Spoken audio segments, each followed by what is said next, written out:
বান্দা ইয়া আইয়ুহাল্লাযীনা আমানু যকুরুল্লাহা যিকরান কাসীরা, ও বান্দা বেশি বেশি আমি আল্লাহ তাআলার জিকির করো।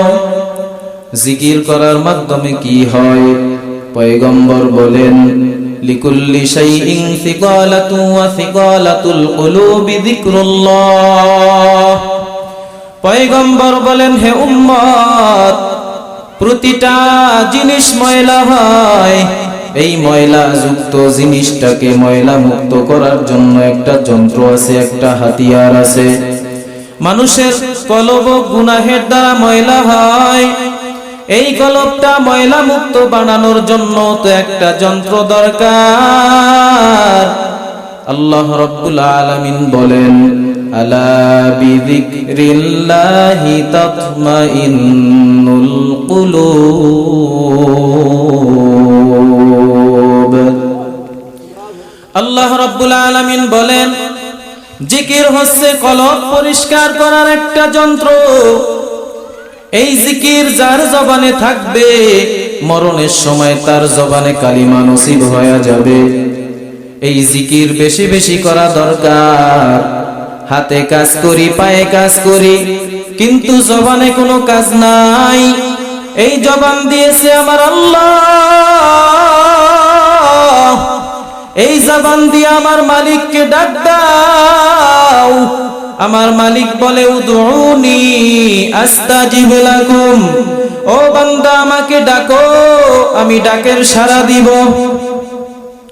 দুনিয়ার দিকে দৌড়ায়ও না, টাকা পয়সার দিকে দৌড়ায়ও না। ওয়াসারিউ ইলা মাগফিরাতিম মির রাব্বিকুম ওয়া জান্নাতিন আরদুহাস সামাওয়াত ওয়াল আরদু উইদ্দাত লিল মুত্তাকিন।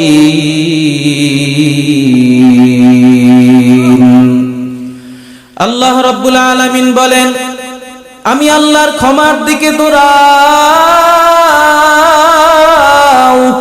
আমি আল্লাহর জান্নাতের দিকে দৌড়াও। যারা আল্লাহর দিকে দৌড়ায়, জান্নাতের দিকে দৌড়ায়, তাদের কলবটা হলো কলবে মুতমাইন্না। যারা কলবটাকে কলবে মুতমাইন্না, কলবে সালিম বানাবে, যারা এই সিনাটাকে ওপেন করে দিবে ইসলামের জন্য, আল্লাহ তাআলা বলেন, যারা এই সিনাটাকে দান করবে আমি আল্লাহর জন্য, এই সিনাটা যখন ইসলামের জন্য প্রশস্ত হয়ে যাবে, তখন এই সিনার মধ্যে যদি মাওলার কোরআনের আলো ঢুকে, তো মাওলার কোরআন তেলাওয়াত করার মজাই আলাদা হবে।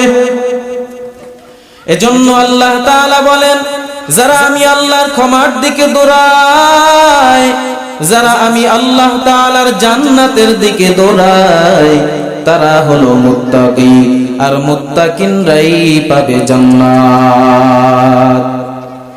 ইন্নালিল মুত্তাকিনা মাফাজা, নিশ্চয়ই মুত্তাকিনরা সফল কাম।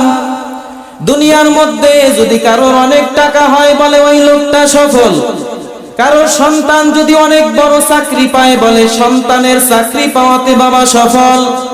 কিন্তু আসল সফল তো সে যে আখিরাতে সফল। আল্লাহ তাআলা বলেন, ইন্না আকরামাকুম ইনদাল্লাহি আতকাকুম। যার মধ্যে আছে আমি আল্লাহর ভয়, ওই বান্দাটাই হলো আমি আল্লাহর কাছে সম্মানিত। আল্লাহর ভয় পয়দা করার জন্য বেশি বেশি জিকির করা লাগবে। এই জিকিরের মাধ্যমে আল্লাহর ভয় পয়দা হয়। জিকির করবেন আল্লাহ আল্লাহ, জিকির করবেন সুবহানাল্লাহ, আলহামদুলিল্লাহ, আল্লাহু আকবার। এই জিকিরগুলা যদি করতে পারেন, বলে কত ফায়দা। বলে একবার যদি কোনো বান্দা বান্দি সুবহানাল্লাহর আওয়াজ দেয়, আসমান ও জমিনের মাঝখানে যত খালি জায়গা আছে গো, সমস্ত খালি জায়গাগুলা আমার আল্লাহ নেকের দ্বারা পরিপূর্ণ করিয়া দেয়। अल्लाह अल्लाह क्या मुबारक नाम है, अल्लाह अल्लाह आशिकू का काम है, या इलाही तू मेरा माबूद है, या इलाही तू मेरा माशूक है। अल्लाह नबीर प्रिय साहाबी हजरत আবু হুরায়রা রাদিয়াল্লাহু তাআলা আনহু রাস্তার পাশে দাঁড়াইয়া গাছ লাগাইতেছেন। আল্লাহর নবী পাশ দিয়া হেঁটে যায়, ডাক দিয়া বলে রে আবু হুরায়রা কি করতেছো? বলে গাছ লাগাইতেছি ইয়া রাসূলুল্লাহ। আল্লাহর নবী ডাক দিয়া কয় রে আবু হুরায়রা আমি কি এর থেকে তোমাকে উত্তম গাছের সন্ধান দিব নাকি? হযরত আবু হুরায়রা রাদিয়াল্লাহু তাআলা আনহু বলেন পয়গম্বর অবশ্যই দেন। আল্লাহর নবী বলেন রে আবু হুরায়রা তুমি চারটা শব্দ বলবা, সুবহানাল্লাহি ওয়ালহামদুলিল্লাহি ওয়ালা ইলাহা ইল্লাল্লাহু আল্লাহু আকবার। ও আবু হুরায়রা তুমি যদি একবার বলো সুবহানাল্লাহ, একবার সুবহানাল্লাহ বলার সাথে সাথে আখিরাতে একটা গাছ রোপণ করে দিবেন আমার আল্লাহ। আলহামদুলিল্লাহ যদি বলো, বলার সাথে সাথে একটা গাছ রোপণ করে দিবেন আমার আল্লাহ। আল্লাহু আকবার যদি বলো একটা গাছ রোপণ করে দিবেন আমার আল্লাহ। যদি লা ইলাহা ইল্লাল্লাহ বলো আর একটা গাছ রোপণ করে দিবেন আমার আল্লাহ। এই চারটা গাছের মালিক তুমি হয়ে যাইবা। এই গাছের প্রস্থ কেমন, দৈর্ঘ্য কেমন তুমি কি জানো? বলে এই গাছের শুরু থেকে যদি একটা দ্রুতগামী ঘোড়া যদি 500 বছর দৌড়ায়, এই গাছের ছায়ার শুরু থেকে শেষ পর্যন্ত যেতে পারবে না। কাদের কুদরত দারি বরকামাল আনতা রব্বি আনতা হাসবি দুল জালাল তুহি কাদের দলিলুল্লাহ জাহাদার বহর হালে তুহি মেরা নিগাহদার। জবানকে হেফাজত করা লাগবে। এই জবান দান করেছেন আমার আল্লাহ। দুনিয়ার কোন মানুষ জবান দেয় নাই। আল্লাহর দেওয়া জবান দিয়া আল্লাহর নামের গুণগান গাইতে যদি কোনো আপত্তি থাকে, আমার আল্লাহ যেই জবানের মাধ্যমে কথা বলার শক্তি দিতে পারে, ওই আল্লাহ জবান বন্ধ করে দিতে পারে কি পারে না? আর জোরে বলেন পারে কি পারে না? এজন্য জবানের হক আদায় করতে হবে কোরআন তেলাওয়াতের মাধ্যমে, জবানের হক আদায় করতে হবে জিকির করার মাধ্যমে, কোরআনের হক আদায় করতে হবে বাতিল যারা আছে ফিরকা বেঈমান তাদের বিরুদ্ধে স্লোগান দেওয়ার মাধ্যমে, ঠিক কি না? আজকে বাংলাদেশের মধ্যে নবীকে গালি দেওয়া হয়, আজকে বাংলাদেশের মধ্যে ইসলাম নিয়ে কথা বলা হয়, আজকে বাংলাদেশের মধ্যে আল্লাহকে নিয়ে কটূক্তি করা হয়। আমরা দেখেছি দুনিয়ার নেতা নেত্রীর বিরুদ্ধে যদি কোনো কথা কেউ বলে তাৎক্ষণিক বিচারের আওতায় এনে বিচার করা হয়, ফাঁসির কাস্টে ঝুলানো হয়। কিন্তু বিগত দিনে দেখা গেছে আমার নবীর বিরুদ্ধে কথা বলে বেঈমান, আল্লাহর বিরুদ্ধে কথা বলে বেঈমান, ইসলামের বিরুদ্ধে কথা বলে বেঈমান, কিন্তু মুসলমানের রক্ত গরম হয় না। অথচ আল্লাহ তাআলার দেওয়া রক্ত, আল্লাহ তাআলার দেওয়া গোশত তুমি দুনিয়ার নাপাক মানুষের জন্য উৎসর্গ করে দাও। বলো অমুক দলের জন্য, অমুক নেতার জন্য আমার রক্ত গোশত ওকফ করে দিলাম। এই রক্ত গোশত কি তোমার বাবা দিয়েছে নাকি আল্লাহ দিয়েছে? কে দিয়েছে জোরে বলে? সে আল্লাহর জন্য রক্ত গোশত দিতে হবে বাবা। জিহাদের ময়দানে গিয়া শহীদি তামান্না নিয়া জাপাইয়া পড়া লাগবে বেঈমানের বিরুদ্ধে। শহীদি তামান্না যেই বান্দার মধ্যে থাকবে গো, আমার আল্লাহ আজ হোক কাল হোক শহীদি মর্তবা দিয়া তাকে দুনিয়া থেকে বিদায় করে দিবে, ঠিক কিনা? নবীকে ভালোবাসি ভালোবাসি মুখে মুখে স্লোগান দিলেই তো ভালোবাসা হয় না। নবীকে ভালোবাসি মুখে দিয়া বললেই যদি দামি হওয়া যাইতো, সবচেয়ে বড় দামি হইতো নবীজির চাচা আবু তালেব। আবু তালেব থেকে তো নবীকে আপনি বেশি ভালোবাসতে পারেন নাই। মুখে মুখে ভালোবাসার কোনো দাম নাই, নবীর অনুসরণ অনুকরণ দিয়েই হচ্ছে বড় দামি হওয়া যায়। এক আল্লাহর বান্দা রিকশা চালায়, অ্যাক্সিডেন্ট করে ঘরের মধ্যে আসছে। এর আগে রিকশা চালাইতে রওনা হইলে স্ত্রী ডাক দিয়া বলতো, স্বামী তোমাকে আমি ভালোবাসি। ঘরের মধ্যে আসতো, বের হইতো, ডাক দিয়া বলতো ভালোবাসার স্লোগান, তুমি আমার আমি তোমার, আমি তোমাকে অনেক ভালোবাসি। একদিন স্বামীর অ্যাক্সিডেন্ট করে রক্তক্ষরণ হইতেছে, স্ত্রীর সামনে আসছে, স্ত্রীটার বড় ডাক দিয়া কয়, স্বামী আমি তোমাকে ভালোবাসি। কিন্তু সে চিকিৎসার ব্যবস্থা করে না, কোনো নেকড়াও আনে না, কোনো ডিটলের ব্যবস্থা করে না। স্বামীর রক্ত পড়ে আর সে কয় আমি তোমাকে ভালোবাসি। স্বামী রাগ হইয়া স্ত্রীর ডান গালে একটা থাপ্পড় মেরে দিল। তুমি আমাকে ভালোবাসো বাসো এই কথাটা পরেও বলা যাবে, কিন্তু আজকে প্রমাণ হইতো তুমি আমাকে ভালোবাসো যদি তুমি আমার এই রক্তক্ষরণ হওয়া দেখা চোখের 2 ফোঁটা পানি ফালাইয়া এরপর তুমি চিকিৎসার ব্যবস্থা করতা, তাহলে আমি বুঝতাম আসলেই প্রকৃত পক্ষে তুমি আমাকে ভালোবাসো। কিছু কিছু মানুষ আছে আশেক দাবি করে, আশেক, আসলে তাদের মধ্যে নবীর মহব্বত নাই। মুখে মুখে বলে ভালোবাসি, কিন্তু নবীর দাড়ি সুন্নাত এর উপরে আমল নাই। কথা ঠিক কিনা জোরে বলেন? টুপি দেখতে পারে না, সুন্নতি লেবাস দেখতে পারে না, অথচ আল্লাহ তাআলা বলেন ওয়ালিবাসুত তাকওয়া যালিকা খায়র, তাকওয়ার পোশাক হলো উত্তম পোশাক। এই তাকওয়ার পোশাক পরিধান করলে কি হয়? বলে তাকওয়ার পোশাক পরিধান করলে এই পোশাকই তোমাকে হাজারো গুনাহ থেকে ফিরাইয়া নেক আমলের পরিবেশে নিয়ে আসতে সহযোগিতা করবে, ঠিক কিনা? এজন্য মুখে মুখে ভালোবাসার কোনো দাম নাই।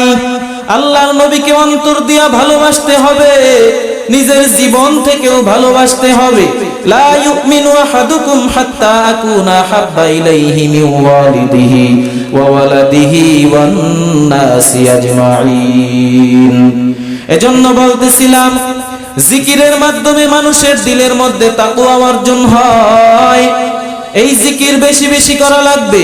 যারা বুড়া হয়ে গেছেন, এখন বড় বড় আমল করতে কষ্ট হয়, বাবা আপনি একটু আল্লাহর নামের জিকির করেন। আমার আল্লাহ আপনাকে আমাকে বানাইছেন বড় মায়া করিয়া, বাবা আল্লাহ তাআলা আপনাকে আমাকে জাহান্নামে দেওয়ার জন্য বানায় নাই। আল্লাহ যদি জাহান্নামে দেওয়ার জন্যই বানাইতো, প্রত্যেকটা মানুষের নামেই কিন্তু জাহান্নামে ঘর বানায়া রাখতেন। কিন্তু আমার আল্লাহ ফিরাউনের নামে, বেঈমানের নামে, সাদ্দাতের নামে, কারুনের নামে, হামানের নামেও জান্নাতের মধ্যে ঘর বানাইছেন। আমার আল্লাহ তাকায়া থাকছেন ফিরাউনের জবানের দিকে, কখন আমি আল্লাহকে একবার আল্লাহ বলে ডাক দেয়। আমার আল্লাহ আপনার আমার জবানের দিকেও তাকায়া থাকে, কখন বান্দা নিজের গুনাহের কথা স্মরণ করিয়া আমি আল্লাহ তাআলার শরণাপন্ন হইয়া আমি আল্লাহকে ডাক দিয়া তওবার দিকে ফিরে আসে। আল্লাহ বলেন, ও বান্দা মনে রাখ, ইবলিস তোকে গুনাহ করাইতে বাধ্য করবে। গুনাহ করাইতে করাইতে যখন পাহাড় সমান গুনাহ নিয়ে আমি আল্লাহর সামনে দাঁড়াবি, আমি আল্লাহ তাআলার কাছে তওবা করবি, চোখের 2 ফোঁটা পানি ফালাইয়া দিবি, আমি আল্লাহ তোর পাহাড় সমান গুনাহ মুহূর্তের মধ্যে ক্ষমা করে দিব। এ জীবনে না করিলাম বন্দেগি গুনাহ করে কাটাইলাম জিন্দেগি গুনাহ করে কাটাইলাম জিন্দেগি তওবা করে আবার তওবায় আল্লাহ ভাঙ্গিলাম অবশেষে খাঁটি তওবা করিলাম অবশেষে খাঁটি তওবা করিলাম। আবার একটু জোরে বলেন, এই জবান দিয়া আল্লাহর জিকির করা যাবে নি? জোরে বলেন, যাবে কি যাবে না? আল্লাহ তাআলার এই দেওয়া জবান দিয়া যদি আপনি কালিমার জিকির করেন, মরণের সময় আপনার জবান দিয়া কালিমাই বের হয়ে যাবে। আর যেই ব্যক্তির শেষ হবে কালিমা, আল্লাহ তাআলা তাকে বিনা হিসাবে জান্নাত দিয়া দিবেন। আল্লাহর নবী তার চাচাতো বোন উম্মে হানি রাদিয়াল্লাহু তাআলা আনহার ঘরের মধ্যে প্রবেশ করছেন। উম্মে হানি ডাক দিয়া বলে, ইয়া রাসূলুল্লাহ, ইয়া হাবিবাল্লাহ, আমার তো অনেক বয়স হয়ে গেছে, বৃদ্ধা হয়ে গেছে, আগের মতো বেশি আমল তো আমি করতে পারি না।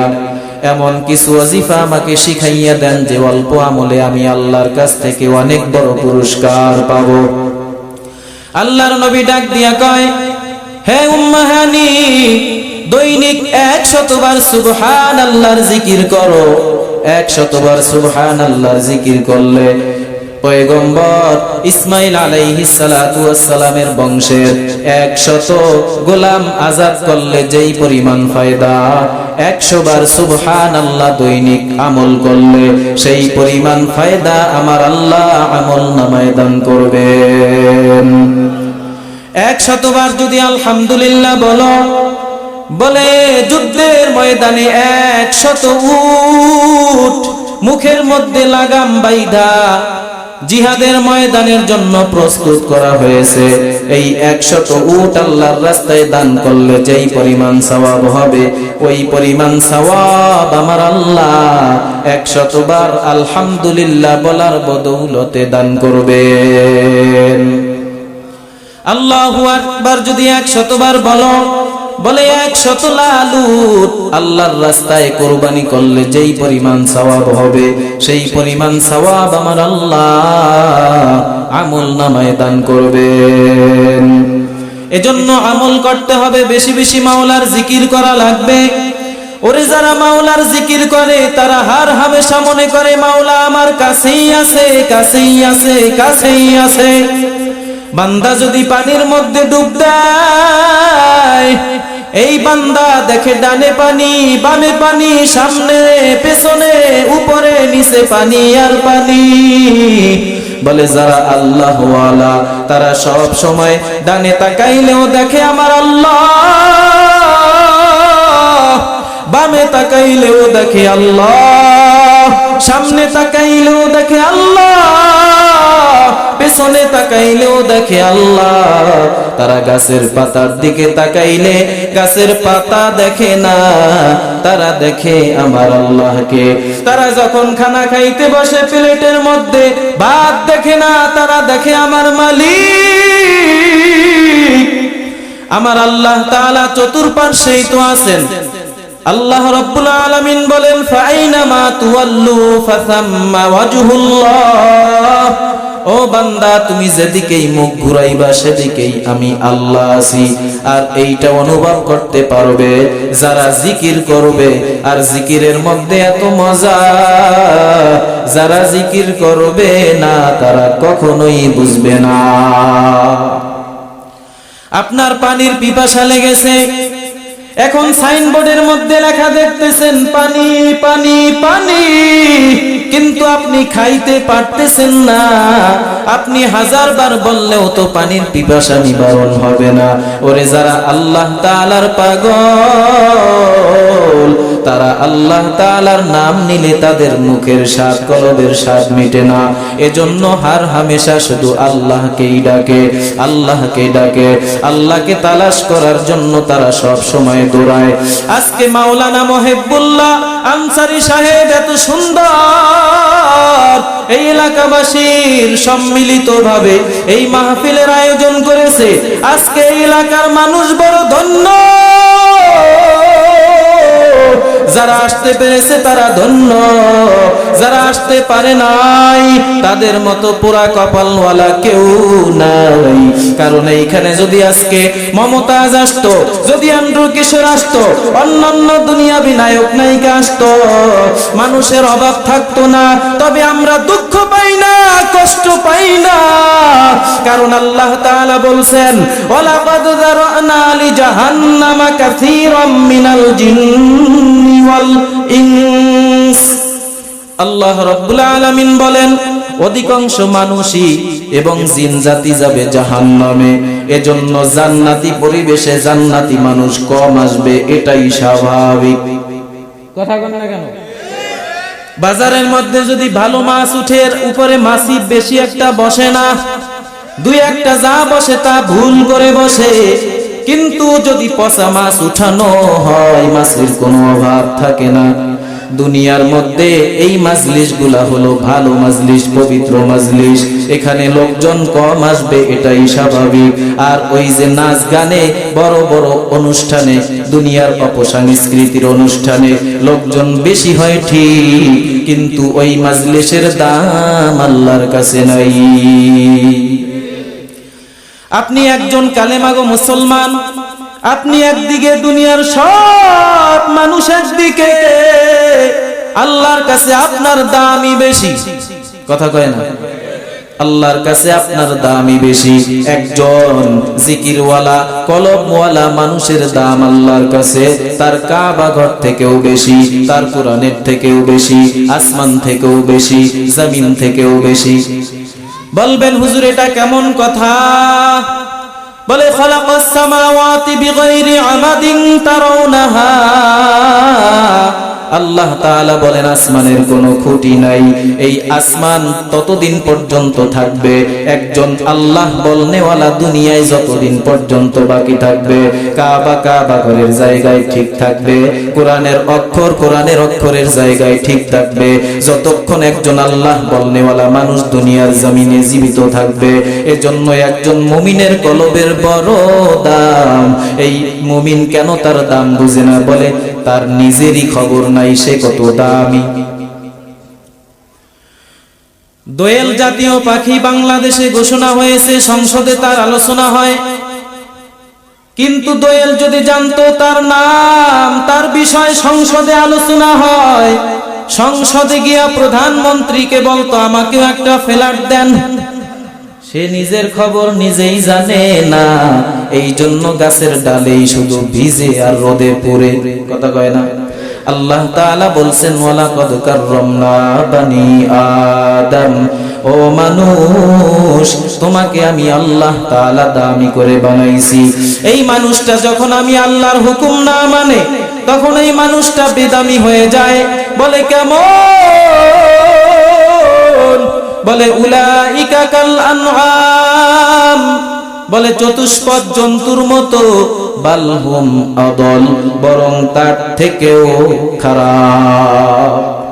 এই মানুষটার দাম তখন হবে যখন সে আল্লাহ চিনবে, নবী চিনবে, ইসলাম বুঝবে। বাবা দুনিয়া বোঝা বড় সহজ, করা কঠিন। আখিরাত বোঝা বড় কঠিন, কিন্তু করা বড় সহজ। আজকে দুনিয়ার সামান্য শীত থেকে পরিত্রাণ পাওয়ার জন্য কত মানুষ কত ভাবে কয়েকটা শীতের বস্ত্র পরিধান করেছেন, কিন্তু এই জাহান্নামের আগুন থেকে বাঁচার জন্য নামাজ নামক পোশাক ঈমানের গায়ে পরিধান করা লাগবে, তেলাওয়াত নামক পোশাক ঈমানের গায়ে পরিধান করা লাগবে। সেই খবর আপনার আমার মধ্যে নাই। এজন্য জিকির করতে হবে আল্লাহর। বলেন কার? আর হুজুরে বলেন আল্লাহর জিকির করলে কি হয়? এই দুনিয়াটা হচ্ছে পরীক্ষার হল। এক আল্লাহর ওলি রাস্তা দিয়ে হাঁটতেছেন, হঠাৎ করে শুনতেছেন তার কানের মধ্যে কুরআন তেলাওয়াতের আওয়াজ। ডানে তাকায় কাউকে দেখে না, বামে তাকায় কাউকে দেখে না, সামনে পেছনে তাকায় কাউকেই দেখে না। মুরাকাবায় বসছে, হঠাৎ করে তাকাইয়া দেখে এক যুবক কবরের মধ্যে বসে কোরআন তেলাওয়াত করতেছে।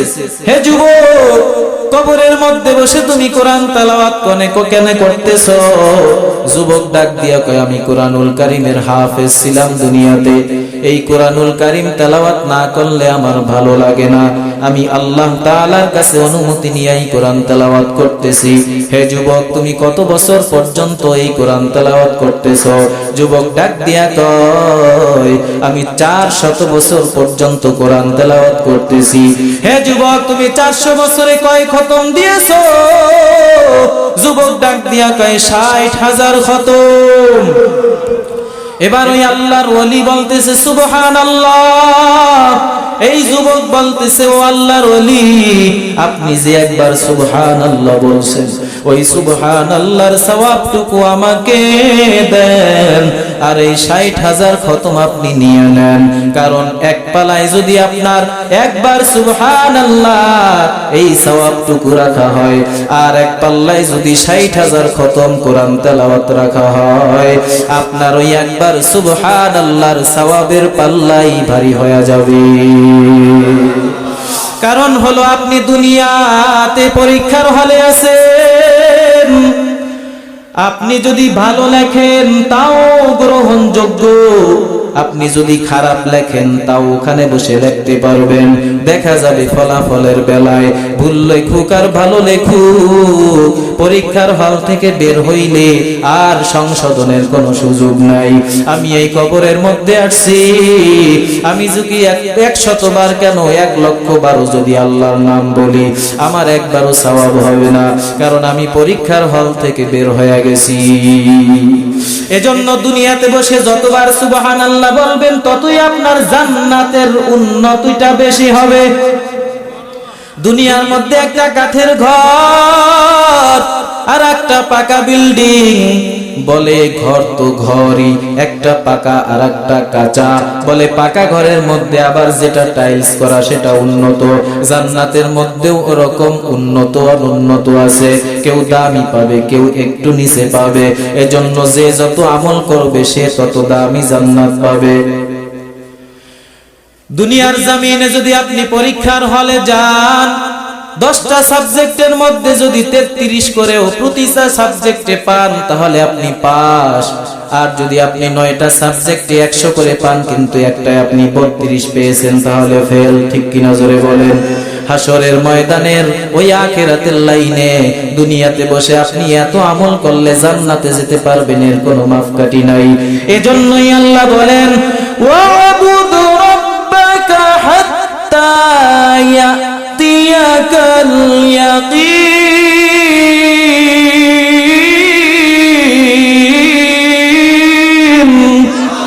আল্লাহ পাক বলেন, মরণ পর্যন্ত তুমি আমলের সাথে লেগে থাকো, তাহলেই তোমার দাম। খবরদার লাইনচ্যুত হয়ে যে ওনারে বান্দা। হাসরের ময়দানে যখন বিচার হয়ে যাবে, জান্নাতীরা জান্নাতে যাবে, দুই বন্ধু জান্নাতে যাবে। তারা জান্নাতের খাটের মধ্যে শয়ন করবে, এপাশ ওপাশ করবে, কিন্তু এক বন্ধু তাকাইয়া দেখবে তার পাশের বন্ধুকেও আল্লাহ তাআলা জান্নাত দিয়েছেন, তাকেও জান্নাত দিয়েছেন। তার বন্ধু খাটের মধ্যে শুইয়া এপাশ ওপাশ করার কারণে তার খাট থেকে একটা সুন্দর মিষ্টি আওয়াজ বের হয়, কিন্তু যেই বন্ধু দেখে তার খাটের মধ্য থেকে কোনো আওয়াজ বের হয় না, ডাক দিয়া বলবে, আল্লাহ আমার খাট থেকে কেন আওয়াজ বের হয় না, তার খাট থেকে কেন আওয়াজ বের হয়? আল্লাহ রাব্বুল আলামিন বলবেন, বান্দা তোমরা দুই বন্ধু একই দিনে জন্মগ্রহণ করেছো, আবার একই দিনে